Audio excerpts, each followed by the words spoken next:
chance to escape Murdoch'sembrace. In 2009, I attended the wedding of News International Chief Executive Rebecca Brooks. The ceremony took place by a lake at a country estate. I stood next to TV presenter Piers Morgan while Paul Deck, Daily Mail editor, was few yards away. Few yards away.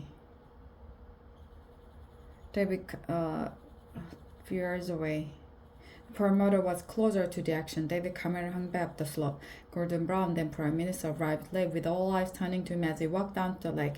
At the reception, I had a brief conversation with Mr. Cameron. I said I hoped he would not win the coming election, but that if he did, and if he wanted to act in political debate and stand out in the press, I would support him. For some time, the journalist in me had known that the relationship between politics and the media was not serving the public, but it was my first-hand experience of this developing culture abuse and negativity that convinced me Britain's press and 24-hour news were making it more difficult for left leader to govern. It's got worse, hasn't it? He said. I replied that he'd be a much stronger prime minister were he to take office, not feeling he owed anything to the big media groups. At that point, Mr. Murdoch joined us and we changed the subject. Perhaps we should not have done so. That we did, however, illustrated something of the dishonesty at the heart of our essential political and commercial relationship. It is not easy to do what Ed Miliband, Labour leader, did last week, make himself an enemy of some of the media's most powerful forces. He was right that Labour got too close to News International. But he was also right that given the media bias against it, he knew why we tried to level the playing fields. In my own defense, and as my diary shows, argued for some years with Tony Blair that we need to act on the culture of our media.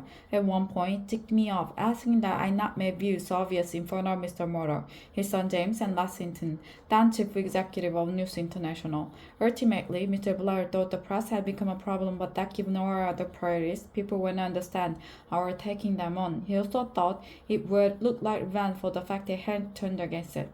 And there were political considerations too. Trying to govern and win election is hard enough without the press being against you. I accept that for at times media support was something we courted at the expense of position of principle on media issues, but that trap has now been sprung. The latest revelation has forced the police, News International, and the government to act. The police will now be more vigorous. News International will continue with their kamikaze crisis management, which one day will be studied as a textbook case of how not to do it. But the most important development are the Prime Minister during inquiries into press practices and a new system of regulation. These mean we now have once-in-a-generation opportunity for a new settlement between politics, the media, and the public. Nobody can argue that we have the press we deserve. Pressured by technological change, a dominant strain of Britain's media has gone into a spiral of decline. With this scandal is only the most dramatic development. Mr. Cameron did not look comfortable announcing the reviews. He has personal relationship at stake, and given he hired Andy Coulson as his communications director, his judgment is due. Already the backlash from part of the press has begun as seek to maintain that anything but too slow press regulation is an assault on the free press. But Mr. Cameron must stand back from all of that and ask himself what is the right thing to do. He did some of it last Friday.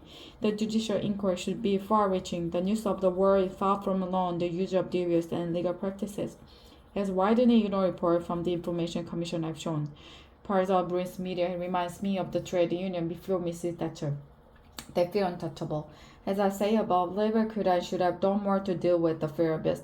But just as the NPC expanded scandal emerged from the failure of the Mrs. Thatcher government to tackle MP salaries, so the system by which showered owners and editor, a practice to which we put an end to with a rule that no serving editor could be honored, means to have something to answer for.